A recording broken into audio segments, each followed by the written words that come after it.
Welcome back, everybody, to another episode of the Sports Mixtape. We got a lot of stuff to cover today. We've had the first and second rounds of the NCAA basketball tournament happen. Lots of good games. One of us still has a team left in it. Yeah, but what's most important is if your bracket still has a team left in it. Yeah. We're going to talk about that. We're going to go over some Major League Baseball, preview opening day. Opening day is actually starting tomorrow night from when we're recording this. We're going to go over World Series picks. We're going to go over some division winners and some awards like Cy Young, MVP, batting titles, home runs, stuff like that. Then we'll jump into our Sweet 16 preview.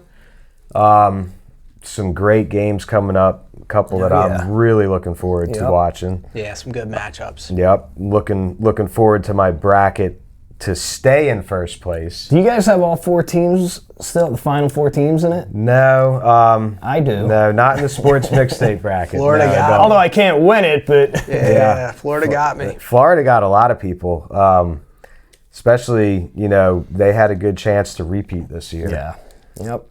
But they had a couple battles those last couple games. Yeah. We'll round it up in the sports world with some headline news towards the end. So let's jump right into the first two rounds of the NCAA tournament. In the first round, we had 8 upsets on that very first day. Number 9, TCU. Usually the 8 and 9s, you can't really consider a 9 too much of an upset because considering most of these games, the number 9 seeds even favored a handful of times. TCU, though, in that game proved to beat Ohio State, and they played tough their next game, too. But we had High Point, VCU, Texas A&M, St. Louis, Utah State, and Iowa, all underdogs winning that first round. Can we talk about VCU versus Carolina real quick? Yeah, do you really want to? See ya, Davis. Thank God he's gone. As a UNC fan, the guy was terrible from the moment he got there. And this collapse left a terrible taste in every UNC fan's mouth. 19-point collapse in the second half. Set a record. You guys got another record. Another record. I mean, my teams, I'm used to bad records, but this is just... Terrence Hill took over that game. 34 points off the bench. Yeah. That's crazy. But look, I'm not going to make it... You broke the news, Jimmy. I have on my notes here, is this the end for Hubie Davis? And he just got canned not too long ago. Yeah, so that was by far... I think the writing's been on the wall with him, though, too. Well, we were talking about it earlier. The first year that he came in, he won a national title, but it was all Roy's guys. I know. Yeah. He hasn't really done anything. He can't really recruit very good, although, he's got a couple guys, but a couple guys is not good enough to compete in the ACC. No. Does he keep his job if Wilson played this tournament?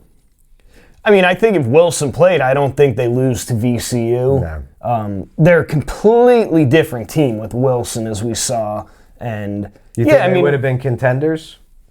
I think they would have gone further than they did. I think they easily could have been in the Sweet 16, but it's time for a change. Coulda, that woulda, kind of shoulda. solidified. Look, that's why I'm not making any excuses. Our best guy was injured, but that game was won. That game was over, and he just changed strategies. In the middle of it, went to a shorter lineup, which I don't know what he was thinking. But so let's talking coulda, woulda, shoulda.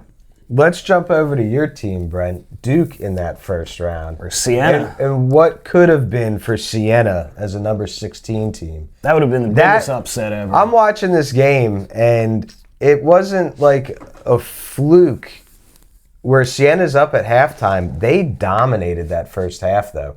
Physically, They went right after Boozer. Yeah.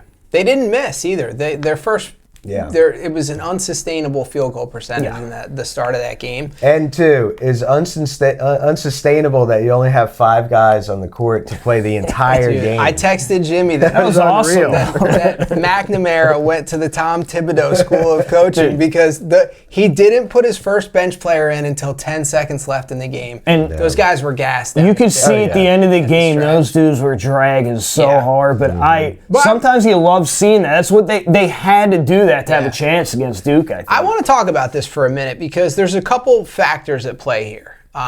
Again, these are not excuses. You play with what you have. I think Duke is settling into a few changes, though.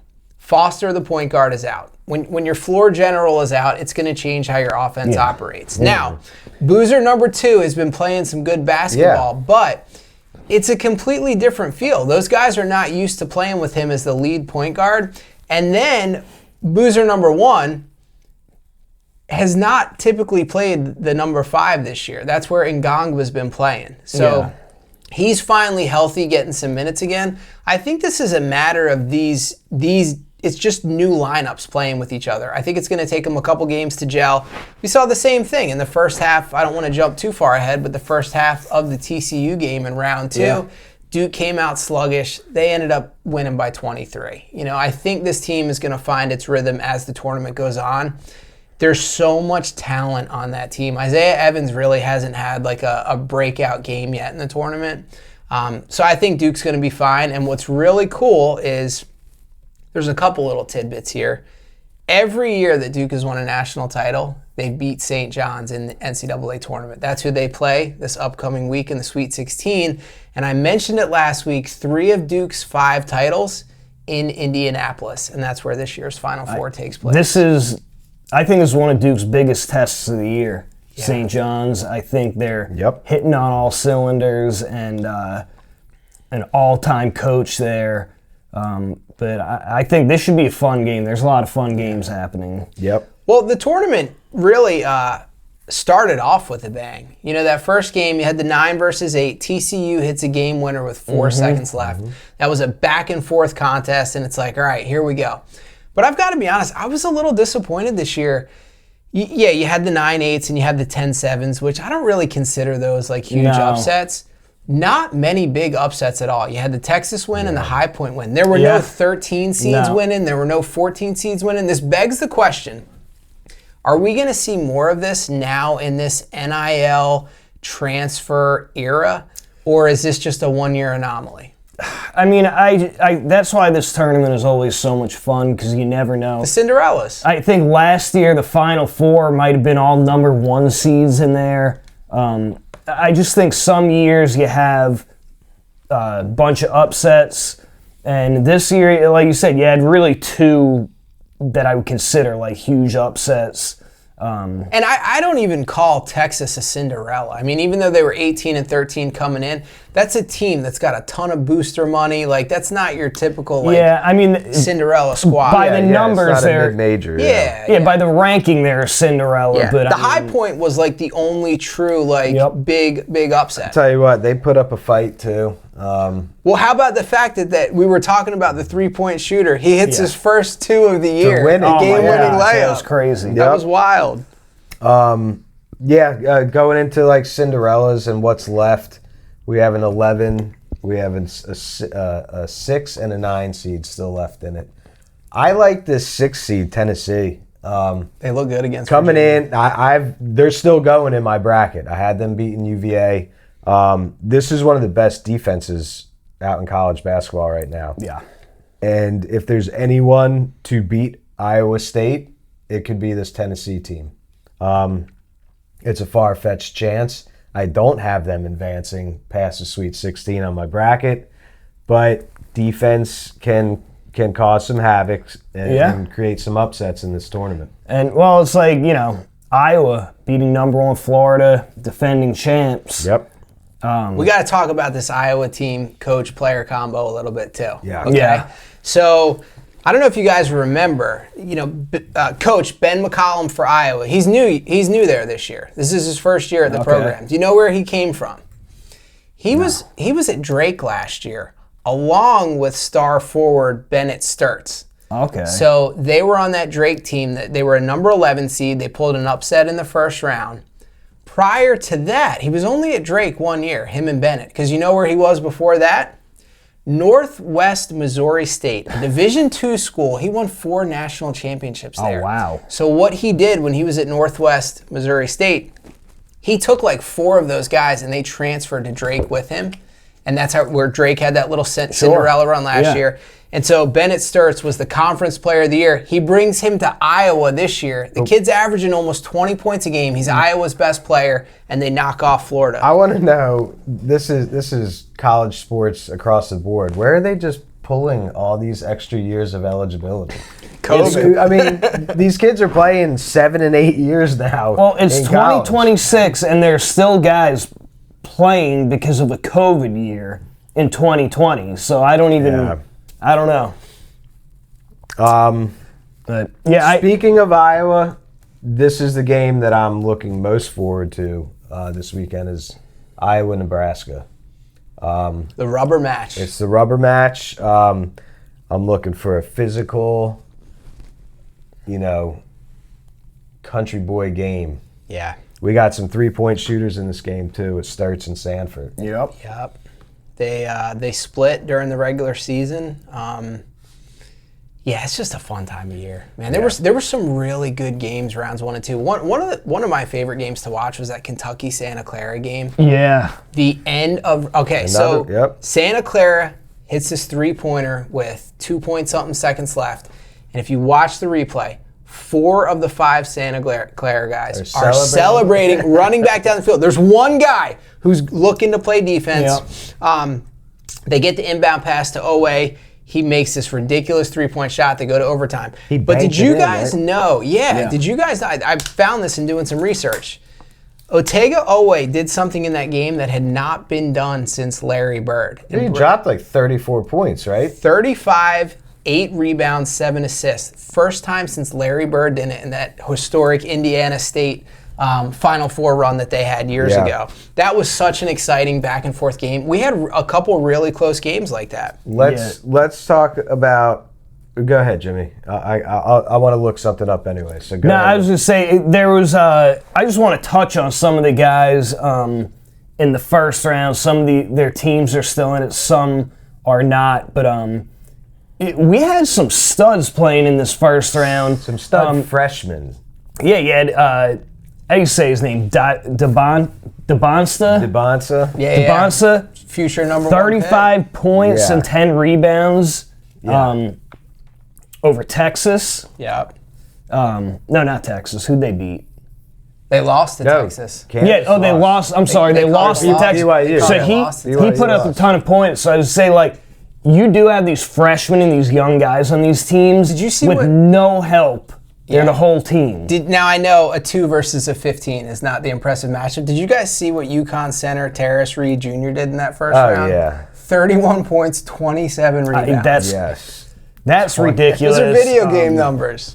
That's like Bill Walton, Kareem numbers. You have Darius Acuff Jr. for Arkansas, so 36 points and 6 assists in the second round. I've been talking about him a lot over the past month. Watching him play, coming up to the conference tournaments and all, his draft stock has increased more than anybody, I think, this tournament. Averaging 30-plus points over 2 games, averaging 5 rebounds and 5 assists each game. It's an NCAA record for the tournament. He's the funnest guy to watch. He takes over. Yeah. He reminds me so much of Kyrie Irving. His ball handling, his ability to get to the rim and finish. He just signed a contract with Reebok for a signature shoe. Yeah, it was a major contract. He deserves too. it, man. I'll tell you who else. Super entertaining, though, and as a freshman. Tell you who else was impressive, and I have a question for you guys with this one. So I'm a huge fan of the consistency of Michigan State, year in and year out. If you were to give me one college coach that's currently coaching, who, let's just say, in some hypothetical fantasy world, I was a Division I basketball prospect. Who would I want to play for? I would want to play for Tom Izzo at Michigan State. But how about his point guard, Jeremy Fears in Michigan State? Another 16 assists, a record That school, to me, is the model of consistency. I remember at one point, I was telling my dad this earlier today, there was a time I remember I was in college, but like Izzo could say to recruits, like, based on like a history, like, well, if you're here 4 years, there's a good chance you'll be in the Final Four. Like there was this stat that was going around. Who would you guys want to play for if the stars aligned and if you were getting your COVID year? You know exactly, Coach Bobby Knight. Yeah, current. It's got to be current. You don't want to throw a chair at you. I don't know. I mean, Patino. Yeah, would be a great coach to play for. But you're right. Michigan State. It just seems like every year they're in the thick of it. And the guy, he has 27 assists through 2 games. You and Patino could, give each other shoe polish to comb each other's hair. Yeah. Hey, look, if he was my coach, whatever you say, coach. Well, I'll tell you too. Obviously, there's a lot of basketball left to be played. You could argue that Duke underwhelmed. Some of these other schools like UConn looking pretty good. The 2 teams I was most impressed with these first 2 rounds, Houston is blowing the doors off of teams right now. Crushing. Another freshman. They look like they got a wake-up call. Yep, another freshman in Kingston there. And I'm telling you right now, I have this team in the Final Four. Iowa State has looked incredible, even without Joshua Jefferson. Yeah. Got hurt in the first game. There's a possibility he plays. That team, the reason they're going to give Michigan trouble if they can get past this next round's game, they force turnovers. And when Michigan has lost this year, but you've got this shooter, Eastern European last name, I don't even want to try to butcher it. Malavit. He's about to set the NCAA record. Single season 3-point percentage, he's shooting over 49% from 3. That's insane.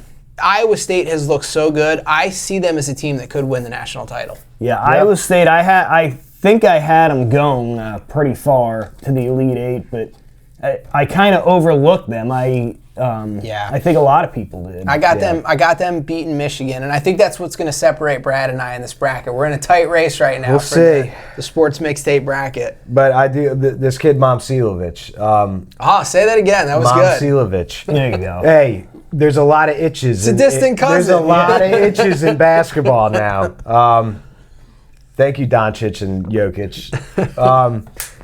But Momcilovic, he's been hitting for me on DraftKings. I like to put in a couple like 3-pointer parlays, but he's been like 4 and 5 threes consistently the past few games. He's automatic. You're shooting almost 50%. Automatic. And it's quick, such a quick release. He just pulls up. But they're a dangerous team because they can go on those runs for sure. And Jefferson is, I think, the deciding factor on them, making it to the championship game. And I'm a huge fan of their coach. He looks like he's got an undersized shirt on over there when they interview him, but he's one of those like very intense, but also very positive and optimistic. Yeah. Like when he gives those interviews, he doesn't even allow like the negative. They're coming in asking questions about, what went wrong and this, that, and the other. Something else impressive this tournament, the Big Ten is making some noise. They sent 8 teams. 6 of them have reached the Sweet 16. Yeah. Don't sleep on Purdue. Don't sleep on Illinois either. Yeah. They're putting up points. But we got Illinois, Iowa, Michigan State, Michigan. Yeah. How can you sleep on Michigan either? Exactly. Michigan could arguably the most talented Any one of team. these 6 Big Ten teams could bring home a title. I wish I would have wrote this down also, by the way, but I saw that a West Coast team hasn't won the title maybe since like the 90s. Something years. Crazy. Something like 30, I love when they put up years. those like stats. 'Cause there was another one I saw that doesn't bode well for Duke. We gave you a couple Duke stats earlier that look good for them.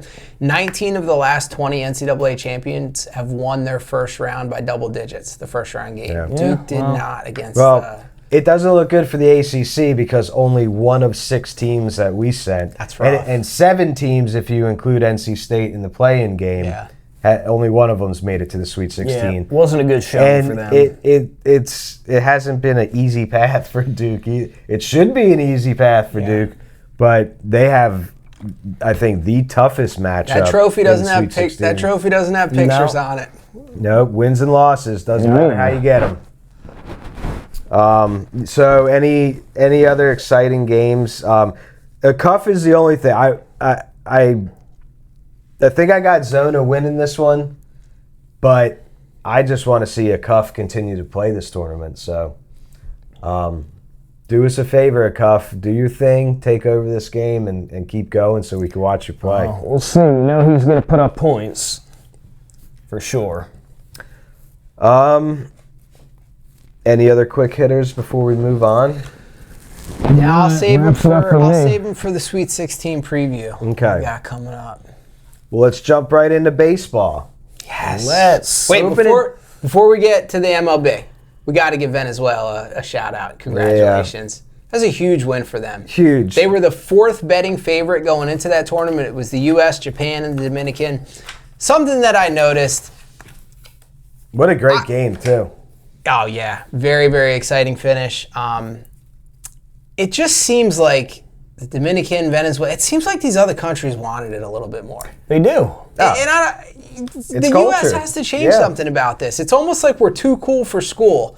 Like, if we win, if we lose, whatever. There was so much like passion and heart. Well, yeah, I mean, it's pickleball. It's destroying testosterone in these youth these days. We're not watching baseball and football anymore. You see, it just seems like these like Latino countries, they all have so much fun and camaraderie, and they show a lot of love. They show a lot of emotion.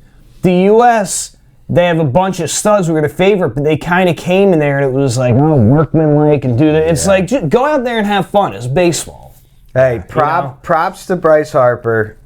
By far, nowhere near my favorite player.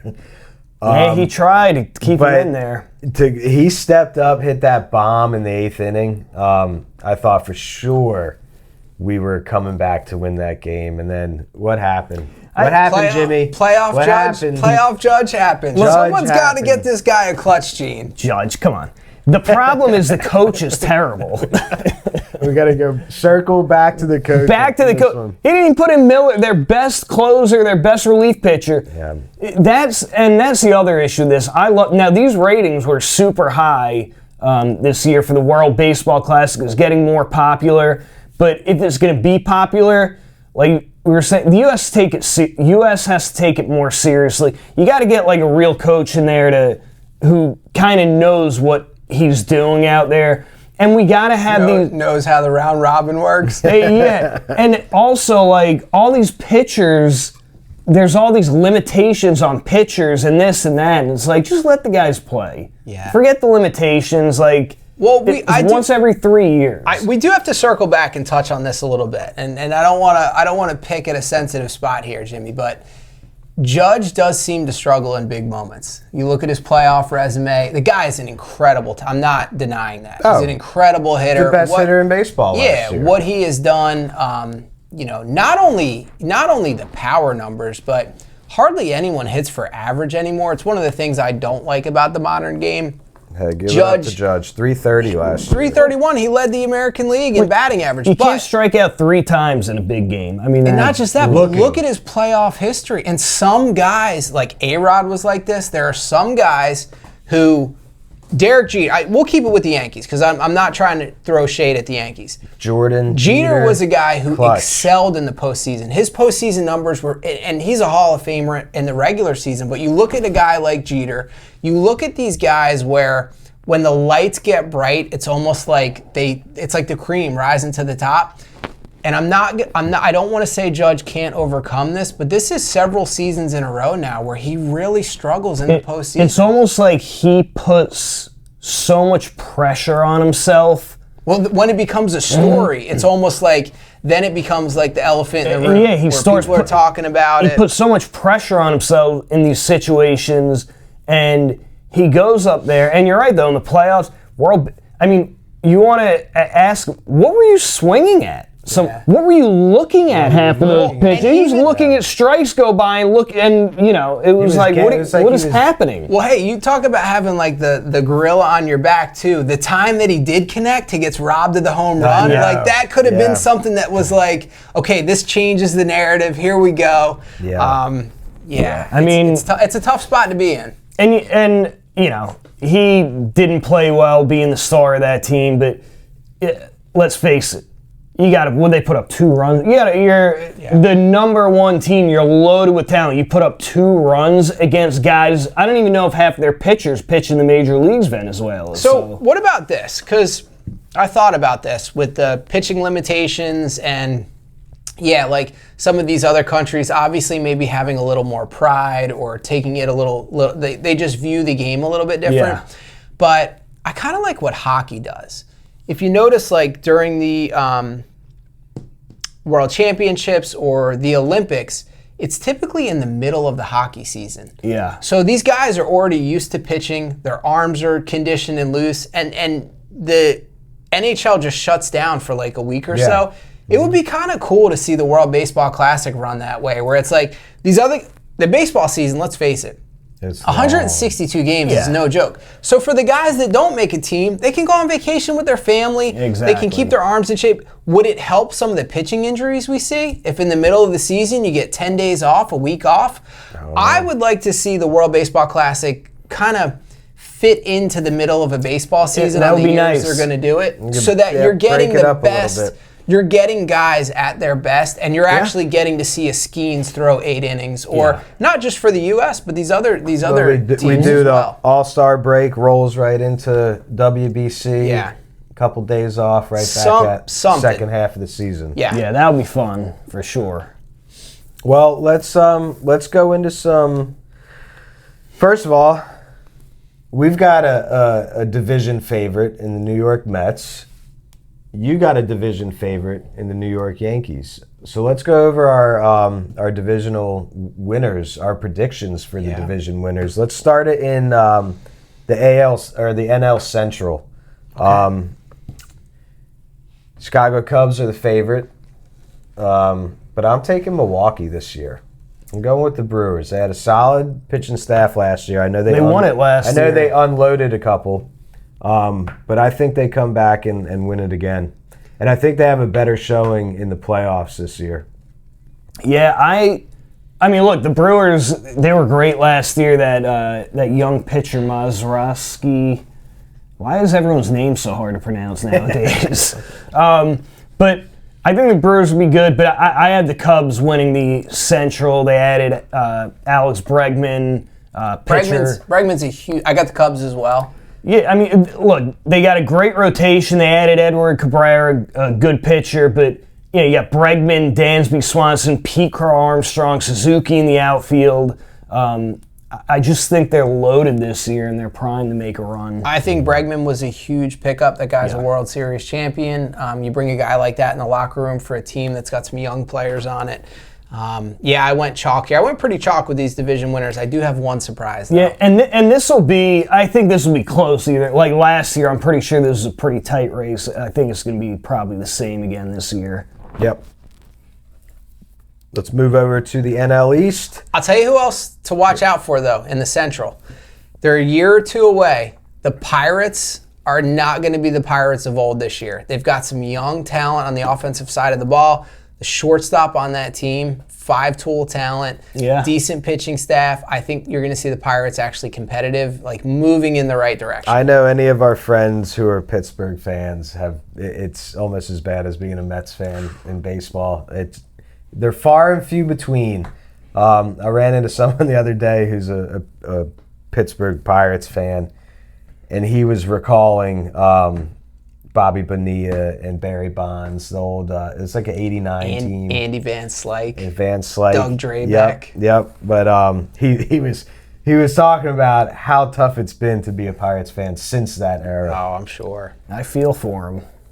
NL East. We got to go with the New York Mets. We're the favorites, and somehow we'll blow it. But I'm putting my money on the Mets. We got to turn it around this year, man. It's all about It's always about pitching with the Mets. Another year of us putting up runs. We started off last year hot up until the All-Star break.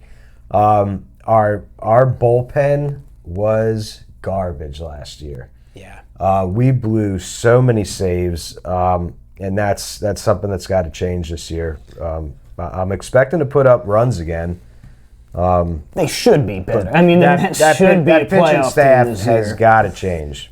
And it did. And that's what I'm really excited about. So hope is a dangerous thing for a Mets fan, but somehow every year I come in confident. You gotta pick them. I come in confident in March and April. So we're starting without Lindor, though, right? He's going to be close. Yeah. Okay. Here's what I do like about this Mets team. I like David Stearns. They brought this guy in from Milwaukee in 2023 in the fall.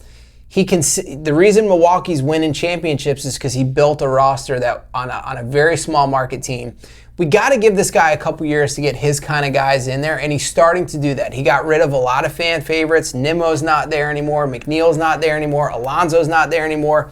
But he brought in some guys, Gold Glover at second base and Simeon. I love the Bichette move. Once we pivoted and didn't get Tucker, he goes and gets Bichette, a stud bat. The Peralta signing was huge. I'm excited about this Mets starting five. There has been some injury history here, but you got Peralta as a number one.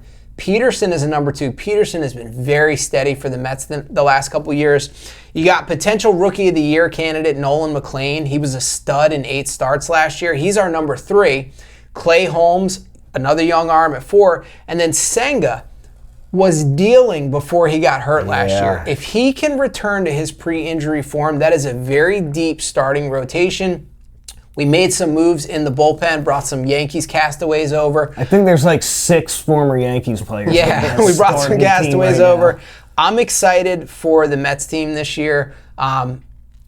Brad nailed it. Scoring runs is not going to be an issue. It's going to be how does this bullpen do? Plus, we got he's the second favorite for the NL MVP in Juan Soto. We need him to show up big time this year. I had the Phillies winning it. Now, I will say, this is one of the hardest divisions to judge. I think the Mets are going to be good. I think the Braves are going to be back this year. But, the Phillies won the division by 13 games last year. I think they're going to be just as good this year. I think this is going to be super tight. And, the Mets have as good a chance as I think the Phillies or the Braves to win it. But I'm just going with the Phillies because they won by 13 games last year. If the Mets can prove this year to win it, I think my pick will change next year. I think this is a division we see a wild card team come out of. I think Mets and Phillies both make it this year. Braves are dealing with some injury stuff right now with those starting pitching and some of the young arms. Profar is out for a year. He got suspended. Yeah, multiple time PED suspense. So they've had some issues with some of the young arms over there. Let's take it out to the NL West. Boo. We even have to. I don't think there's any question here. Team we all hate. The Monstars. Yep. The Dodgers are loaded again. And they've loaded up again. Even more. Taking the Mets closer. That hurts. Padres were a great team last year.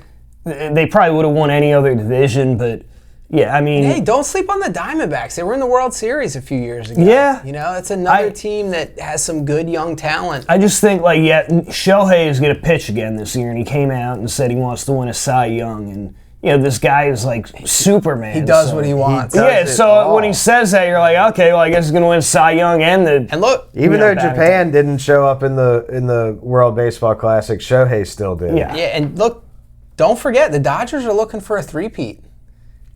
Anybody know the last team to three-peat?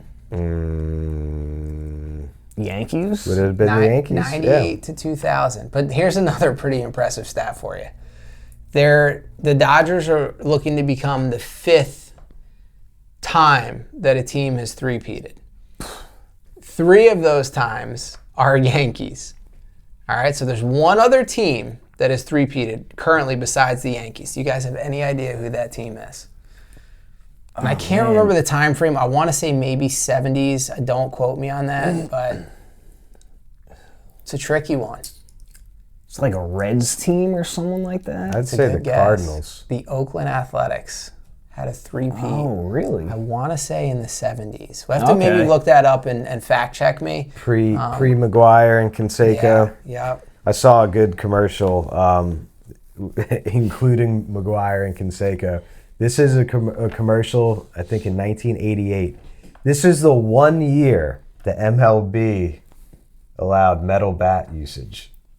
And Jose Canseco, they were highly considering, I don't know if they did it in preseason or something, and Jose Canseco's just laughing in it, and he's like, when I was 17, I was hitting the ball 700 feet with a metal bat. It's like, these pitchers are going to die. He was probably taking steroids since he was 15.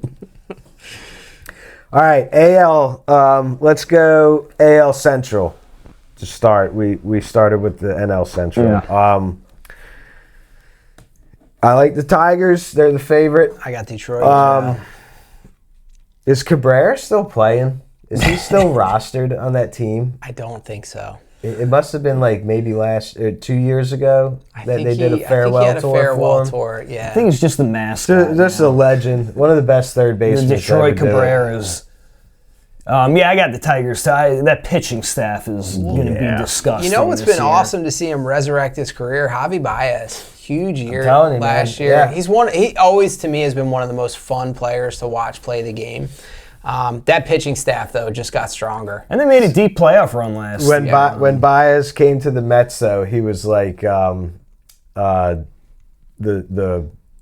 first batter, the leadoff from Major League. He just pop everything up straight up in the air. His swing and miss numbers for a few years there were pretty. He did not see a pitch that he didn't like. But such a fun guy to watch play, and it's really cool to see him rejuvenate his career in the outfield. It's pretty impressive when you can be a Gold Glover in the infield and then take those skills to the outfield. And the Tigers have some young talent too, which is on offense. Spencer Torkelson, I think he's a former #1 draft pick. Riley Green had a great year last year, so I think Tigers are going to take it over the Guardians. AL East, who's taking it? The Yankees, of course. Who's starting tomorrow night? Is it Fried or Cole? It's Fried. Cole is not back yet. Okay. Yeah, Fried. But he's that's thrown San Francisco, I think. He's throwing like 98 in the minors and preseason games. But the pitching staff, Max Fried, nasty last year. Garrett Cole's coming back. Carlos Rendon was nasty last year. Cam Schlitter, tall rookie, had a great playoff run last year. Yankees got David Bednar as the closer, who's one of the best closers in the league. Retooled the bullpen. Young studs on the team with guys like Judge and Bellinger, some vets, but they finished 94-68 last year, second to the Blue Jays. But I really think that Bichette batting 300, he had like 100 and something hits for the Jays last year. That hurts. How do you make up that? That is tough to make up that type of production. He hit before Vladdy, and Vladdy had a huge year, so. I know the Jays got another pitcher, but I don't think they're going to be as good as they were last year. And I'm biased. I'm taking the Blue Jays. This is another division though. It's so screwed up because you could have Boston, you could have Tampa Bay be up there, and they could come. They may be 10 games behind with 30 games left, and they sneak back up into the division is race. Loaded. Baltimore is legit. Baltimore should be way better. Yep. Boston is going to be good again there and up on the rise. This is hands down the toughest division in baseball, and it's not even close this year. I'm going out on a limb here on this one. I actually think the Red Sox win this division. They had their chance last year. The Red Sox. Roman Anthony looks like he's going to be a superstar. This 21-year-old kid. You saw what he did in the World Baseball Classic. 2 huge home runs, hit 280. But Boston's pitching staff really got improved in this offseason. So Crotchet had the big year last year for them, the young kid. They pick up Johan Oviedo from Pittsburgh. They pick up Sonny Gray, veteran from St. Louis. I think they're projected to maybe win like 84 games, 86 games, but at plus 320, I actually think the Red Sox are getting a little ahead of schedule, and I could see them being one of those like typical scrappy Boston teams. That's the thing about this division. I think they're just going to beat up on each other, these 4 teams all year. And like you said, the Rays aren't going to be good, but the Rays are always just a scrappy team. Yeah, and they're going back to their home field, like an actual stadium, instead of a They spring seem to training. always be instead like of a spring training stadium. They're always like a pest to the Yankees, though. Yeah. Yeah, everyone in the AL East, there are years where all of a sudden they just control that division and come out on top. But yeah, it should be a battle. Yeah. And last but not least, the AL West.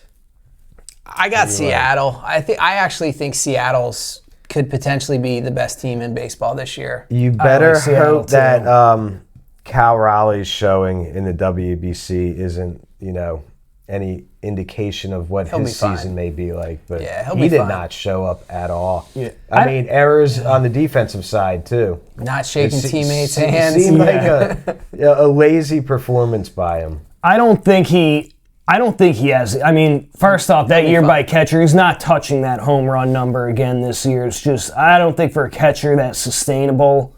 But I do think he's a great player. He's going to have some big numbers.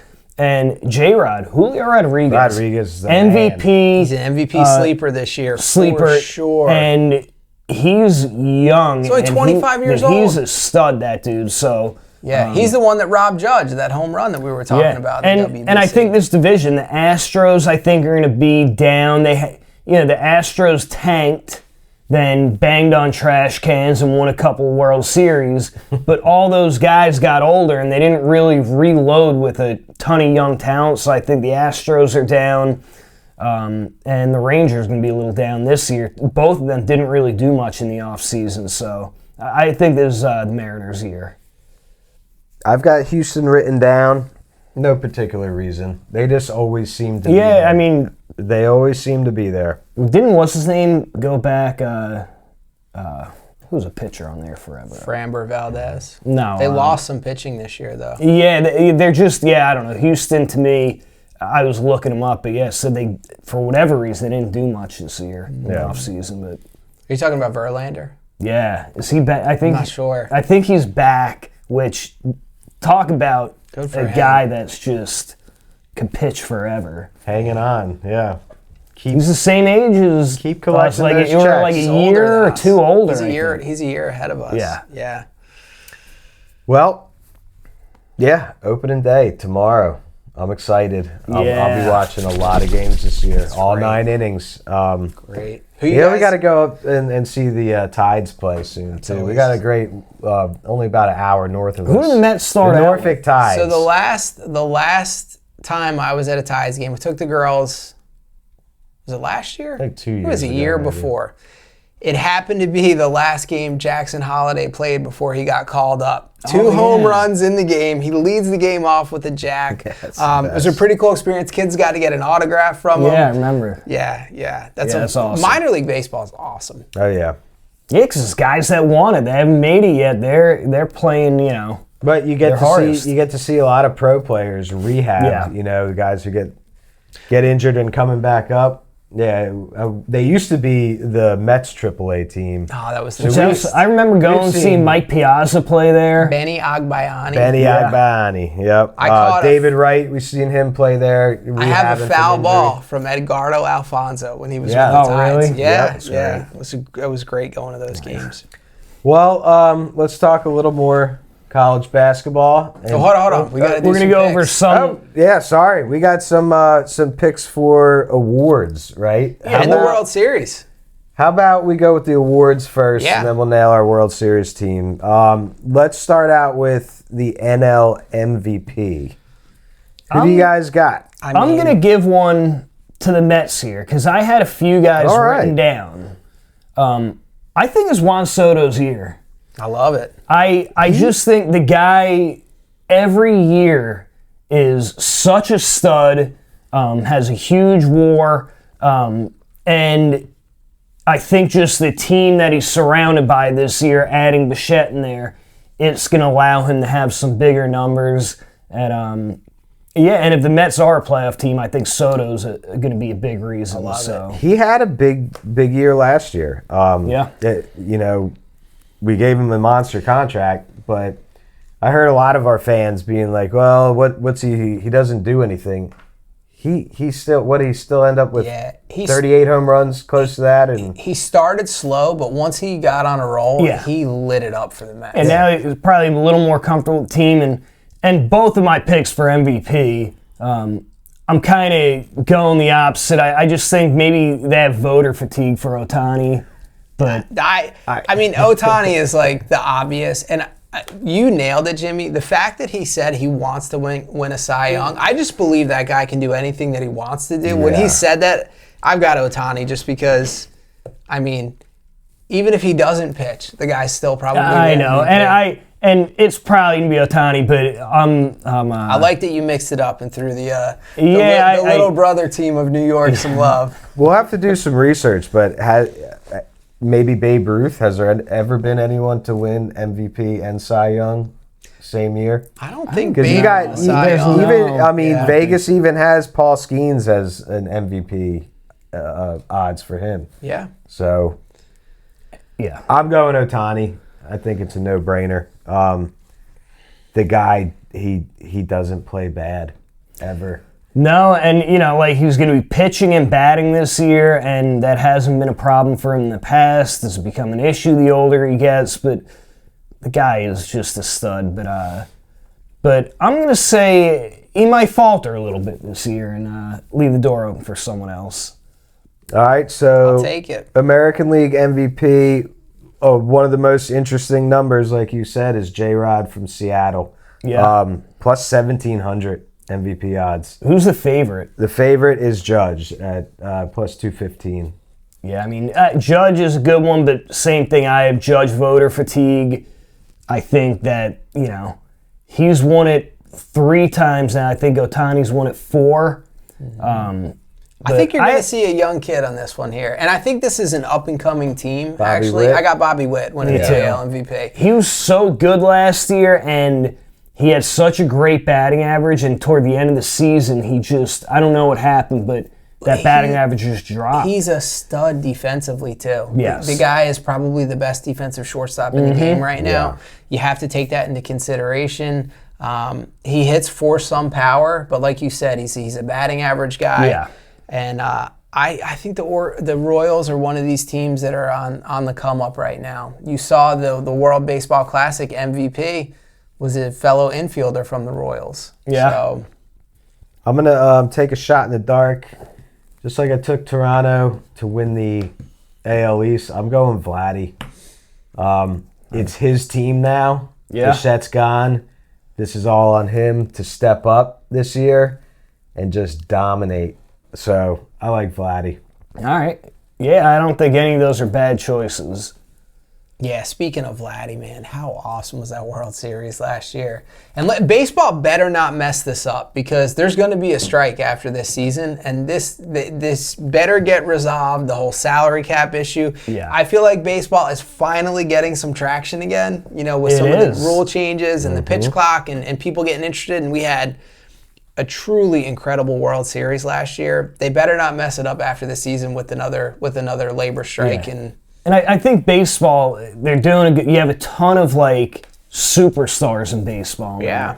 I feel like for years baseball, you had guys, but they weren't really like the major superstars. Now there's just so many guys that are superstars in this league and household names that, baseball's back. Speaking of Vladdy, how awesome is it that we got to watch his dad play, in our childhood? One of the most exciting players. One of my favorite players. The guy could hit the pitch could hit the ground and he could still hit it out of the park. So strong, an absolute Cannon. laser for an arm. Yeah. Acuna Jr. last year showed me some signs of strong arms in the outfield again. And it just reminded me of Vladdy Sr. Yeah, some of those throws that he made. He's going to be good again this year. Unbelievable. He's another sneaky MVP. He's an MVP. Like if I weren't going to pick Ohtani, Acuna would He's got to stay healthy. stud. That's it. He would be He's one a that stud. I would keep an eye on. All right, let's get over to the mound. and go Cy Young Award winners. I got two scratch guys. Jimmy's going to like mine. I got Max Fried. He still gives me nightmares as a Mets fan from his time in Atlanta. Mets, man. Own the Mets. I love the way he pitches. I like these crafty lefties. He's got the big hook. He was 19-5 last year with a 2.86 ERA. Yeah. I think the Yankees are going to give him run support, and I could see him possibly winning 20 games. And in today's league, a 20-game winner is a huge deal. Oh, so I've got Fried taking it in the American League. I like it. Like I said, I went pretty chalk on these. Skubal. One back-to-back. The guy is still young. He's just a freak show. He led the league in ERA the past 2 seasons to go this back-to-back Cy Youngs. I think he comes out again this year, and it'll be tough for anyone in the AL to beat him. I don't have much on AL pitchers. Although one of my favorite pitchers of all time, Jacob deGrom, is still in the AL, and he's actually like top he should be good this year in Cy Young candidates. Yeah. So I'm going to put my money on Jacob deGrom. It's never with been the about Rangers. talent with him. It's just can that arm hold up? If he can just stay, can he get run support? well, if he can stay healthy, I mean, yeah, he's still a freak. Yeah. National League. Taking him. Who are you going with? I'm taking Ohtani. It's plus 3,000. If he says he's going to win it, he's going to go win it. Plus 3,000. I mean, in my eyes, it's a safe bet. Yeah. Yeah, if you want to win some money off of it, then Ohtani's a good bet. Like I said, I'm going chalk again. Paul Skeens. He's tough to go against. Yeah. 55 career starts. He has a 1.96 ERA in those 55 career starts. It'll be a three-peat for him? I'm going. I think he didn't win it his rookie year, I don't think. I'm going with a homer here. Plus 3,000 odds. Nolan McLean was a revelation for the Mets last year. 8 starts. He was 5-1 with a 2.06 ERA as a rookie. Did you see the slow motion breakdowns of his pitches during the WBC? Yeah. How much movement he's got on that slider? Yep, and I think he's in a great spot with the Mets here. The fact that he's going to be their number 3. So typically when Take you're a a little pressure off. Well, typically when you're a number 1, you're going against the stud of the other team. It may be tougher to get that win. And I think the Mets are going to score runs this year. The offense has not been an issue. I see him just with the odds there as a sneaky. I love him for Rookie of the Year, but I see him as a sneaky Cy Young Award winner. Man, you're making me want to play some future bets when I get That's what it's all about. baseball. All right, last but not least, Rookie of the Year. I'm going to say McLean with this one. All right, we'll stay National League. Noel McLean's the favorite at plus 250. I have a guy, I don't really know too much about rookies, but I have a guy that I was looking at in the NL, J.J. Weatherholt for the Cards. I don't know if he's up there. No? Let's see. But second baseman for the Cardinals, they got rid of their other second baseman. I can't remember who, but so they opened it up so that he's going to be the full-time starter there. This dude was a number 5 overall prospect. He's plus 500. He absolutely crushed in the minors. Absolute stud. He's got power and speed. Like, he could easily be a 20-20 guy in the league right away. So, to me, looking at all these rookies, he just looks like a guy that sticks out and could win it. I'm staying true to my team and going Nolan McLean. I would love to see Juan Soto get the MVP, and then Nolan McLean get the Cy Young and Rookie of the Year. You know, Mets just to win help the World Mets Series. out. And the Mets win the World Series. That's all I want. That's all I want. That's who I've got as my World Series pick. Got to stay true to your team. Of course. Even though they drag us through the mud year in and year out. All right. I'll feel comfortable with like a 20-game lead after the All-Star break. Yeah, then I'll be able to breathe as a Mets fan. American League Rookie of the Year. I don't. There's some names on here. I don't know much about any of these up and comers. Yeah, I had to Usually takes a couple months to watch him play, and then some names. I had pop to do up. some research. I'm going to go with name recognition on this one. I had the same problem. I'm like, who are these guys? I want to take the ECU kid that pitches for Toronto, Yasavage. Oh, He yeah. had the good That's a playoff run great last choice, year. yeah. I'm taking him as the American League Rookie of the Year this year. Yeah, that's a good choice. I have Travis Bazana from Cleveland. The Savannah Banana. Yeah, he was the leadoff hitter for Australia in the World Baseball Classic. Number 1 pick in 2024. Yeah, Oregon State kid, I think. Yeah, he played really well in the World Baseball Classic. Another second baseman. Should be the starter there this year. See a ton of action. But guy's got a huge high on-base percentage and a ton of power. So, he does play for the Guardians. So if they can do well again this year, he might have a chance. Cleveland is always scrappy. Yes, they are. I don't have any favorite. I don't know any of these players.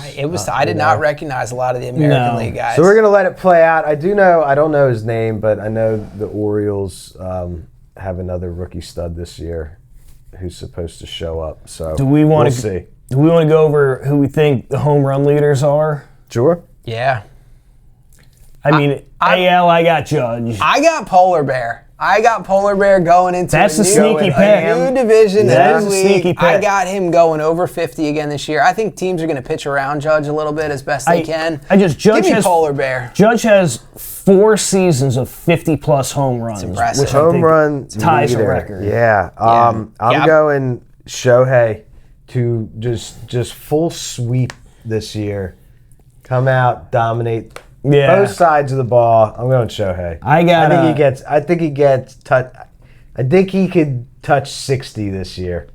I like Schwarber. Yeah. In the NL. He had 56 last year. He homered once every 10.8 at bats. That's crazy. That's all he does is homer. Yeah, that's all he does. But every 10.8 at bats, the guy homered. And none of them just barely go out. Every one is a bomb. No. Yeah, he's got some juice. All right, what do we got? I also have the batting titles. If anyone, I like Bobby Witt in the American League. I think, like Jimmy said, he posted some high numbers most of the year.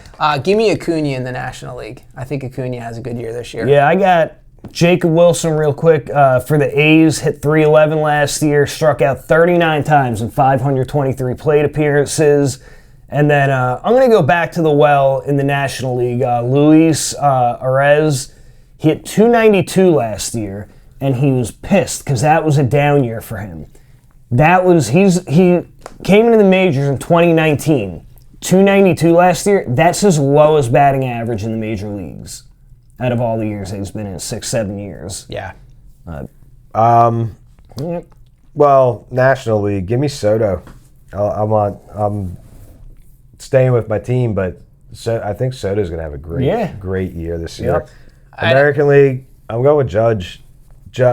His swing is, well, other than primetime moments, his swing is set up to where the barrel stays on the ball plane the entire way through the swing. There's no A to C like some people taught people how to hit when we were kids. The bat stays through the plane. He makes contact all the time. So now, if you want to sprinkle some futures money on a guy that I think is going to have a really big year, he's been up and down for a couple years. He was a huge prospect a couple years ago, and he's had stretches where when he gets hot, Francisco Alvarez for the Mets catcher, I think is going to put it together a little bit this year. He's young. I see him hitting 30 home runs this year. He's flirted with 20, 25 home runs in the past. Yeah. If he can stay healthy, he's a guy that I think, sometimes it takes a few years for these guys to catch up to major league pitching. I don't like his defense, though. What he showed me the past couple of years, just it's like a lazy catcher play. Yeah, but that doesn't matter how many home runs you hit. For a batting title, DH. Yeah. What else you got, Jimmy? We got to go World Series picks, too. I think that's it. I had some stolen bases, but we don't have to go over that. Yeah. World Series favorites. Who you guys like? I got Mets over Mariners. I think the Mariners finally get there this year, and I had Mets over Boston. I don't know why. I think Boston is going to have a good year, but I think the Mariners are too tough in that American League. Yeah, I think we're all going to be homers here, but I got Yankees rematch versus the Dodgers, and then beating the Dodgers due to their pitching. Now, am I hoping and crossing my fingers and wishing? Yes, I am. The Dodgers are going to be tough to beat. Nobody's beating the Dodgers. That's what happened in the World Series, but I don't want to pick them. Three-peat for the Dodgers. They're so deep. It's crazy. It's actually disgusting. Incredibly deep. And you never know, before trade deadlines and all that too, mid-season, they could pick up more people. Yeah. So I'm going to go Dodgers to win it. I think people are just so tired of the Dodgers. I mean, that doesn't matter to them. Let's go Dodgers Red Sox this year. Yeah, I like Boston this year. All right. Yeah, that's pretty much it for baseball preview. All right. I'm excited for baseball season. Yeah, I mean, spring is in the air. It's a long year, but what I love about baseball, and I don't know about you guys, but nachos. It's hard to watch every game, obviously, because it's so many. But I love just having a baseball game on in the background at my house, no matter what I'm doing. It's just it reminds me of being younger, great pastime. But I'm a huge fan of the Sunday night game of the week that ESPN puts on, because not only do you get that game, but beforehand they run baseball tonight. Yep. And so it's kind of, it's so nostalgic, but they, it kind of gets you up to speed on what's been going on in baseball for the week. But that's a great one too, because it gives you a good chance, like obviously I'll watch the Mets whenever we can, but that one gives you a good chance to see some of the young talent on some of these other teams that you typically don't get to watch often. My favorite thing is web gems. There are some just immaculate defensive players. I'm looking forward to some web gems from J-Rod this year and Manny Machado. And did you guys see the couple plays? That was back-to-back, I think. Back-to-back World Baseball Classic. And that's another kind of, if they weren't in the same division as the Dodgers, that's another good playoff contender there. Speaking of Manny, he's flirting with 400 career home runs this year. I think he's sitting like 368, maybe. How old is he now? He's had a solid career. There are 4 or 5 guys this year that have a legit chance to reach 400 home runs. Manny's one of them. I can't remember the other off the top of my head. I think that was a trade that made all Orioles fans sick when they saw him leave. Yeah. Yeah, he was the face of that franchise. Small market teams like that, though, they just can't hang on to them. You got to get rid of those guys to be able to continue to contend and compete, unfortunately. I think it'll work out for the Orioles in the end. I think they have a ton of young talent. Well, Gunnar Henderson, he was another one, World Baseball Classic, really played well. Well, let's wrap it up. Anything big in the world news of sports?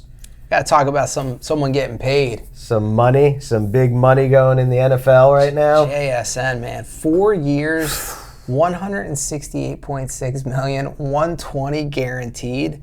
I mean, the dude had a monster year last year. What happens when you show up? 119 grabs, 793 yards, 10 touchdowns. Is that where you want to put your money, though, as a team, to all that money to one wide receiver? Like, is he he didn't even do anything in the Super Bowl and they won, so is he the reason that you're winning so many games?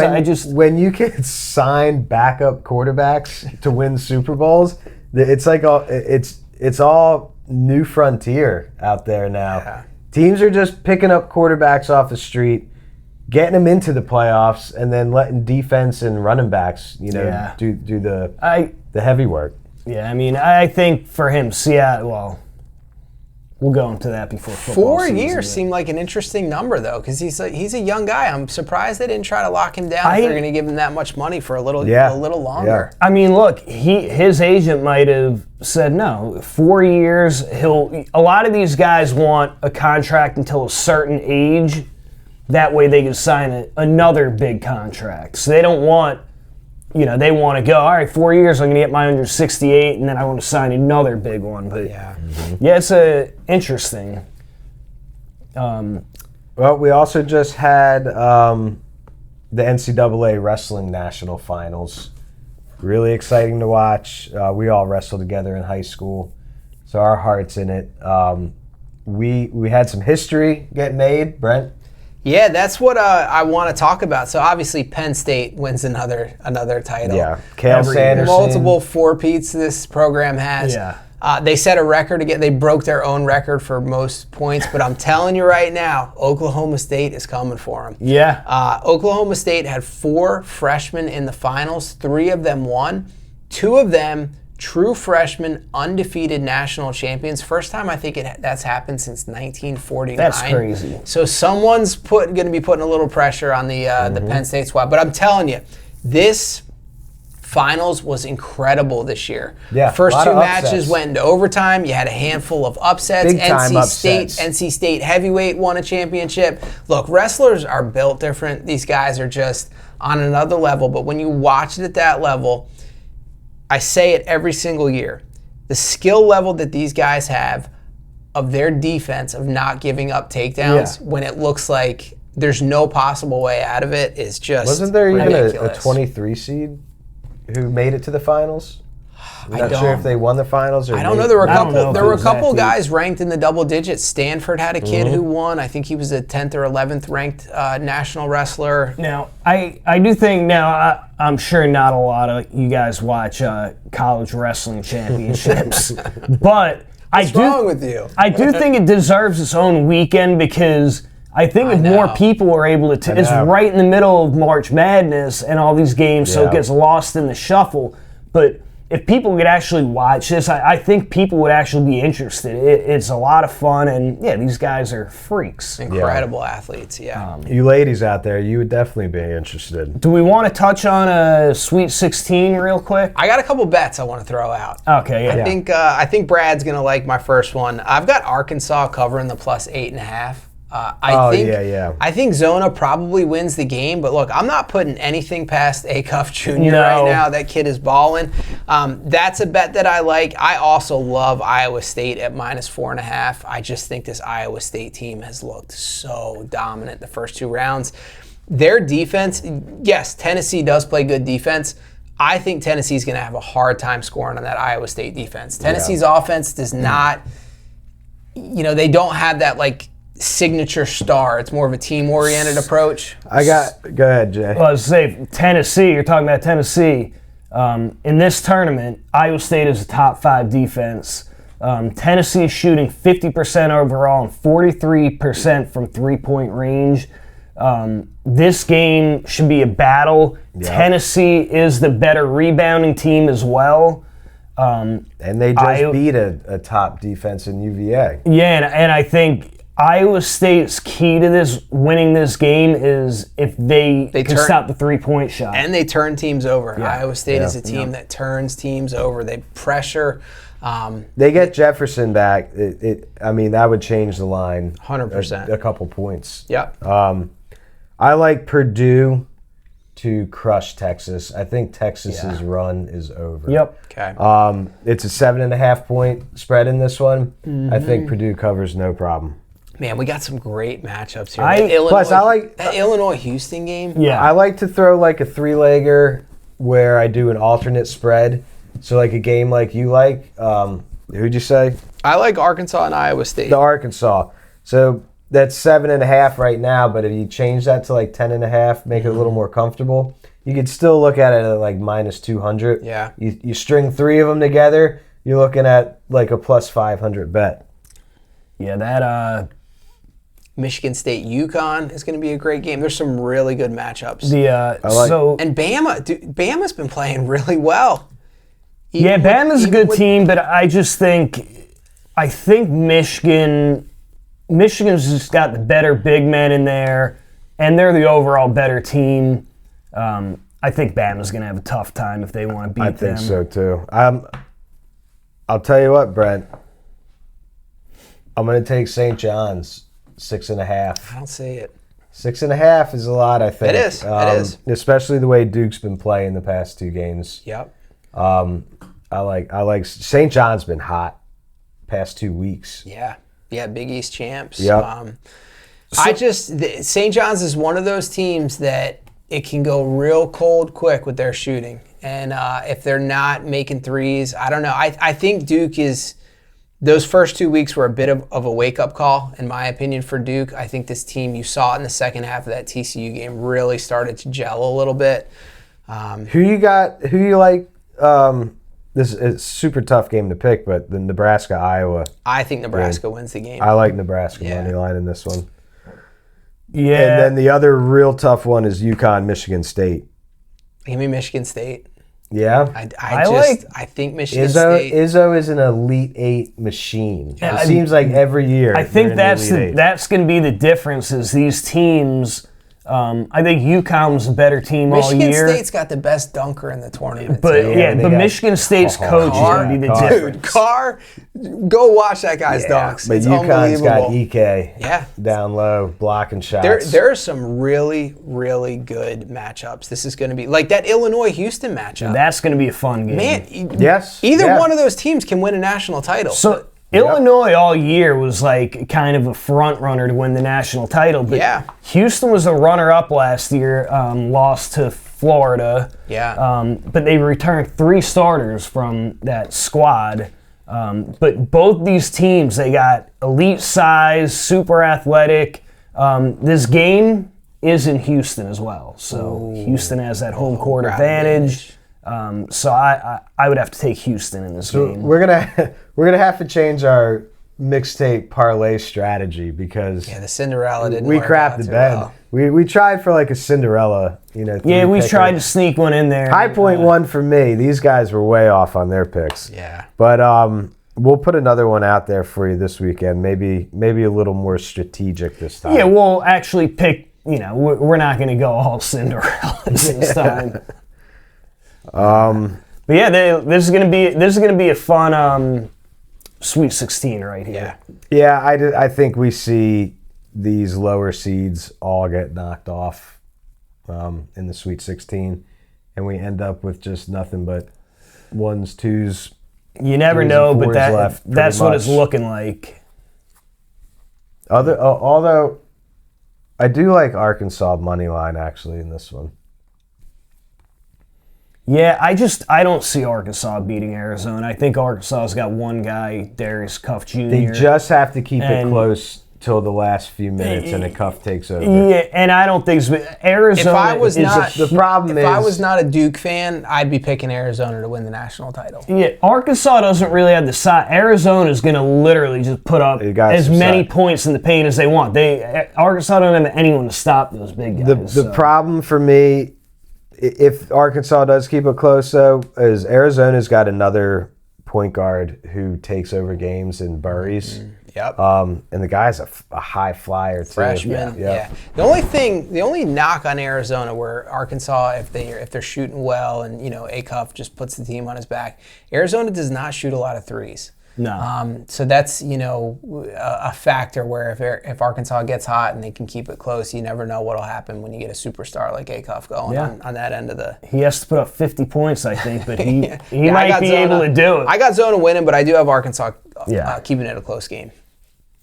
Yeah. All right. Awesome. Yeah. I don't think I got anything left, guys. Yeah. Well, I hope you guys are excited for the Sweet 16. Yep. Yeah. Keep the good times rolling. We maybe after this round we'll give some updates on our bracketology, the Sports Mixtape Challenge, and everyone that is in our Sports Mixtape bracket. Obviously, we can't win it, but no, even though we are winning. Yeah, we will keep you guys updated and continue. Good luck to everyone in it. Go check out the Instagram page. Give us a follow, likes, and on YouTube, please subscribe to follow us, guys. Till next time. Next week we got some more fun stuff, but I'm looking forward to Final Four and championship. Oh yeah. Yep. Yes, sir. Signing out. See you guys. See you.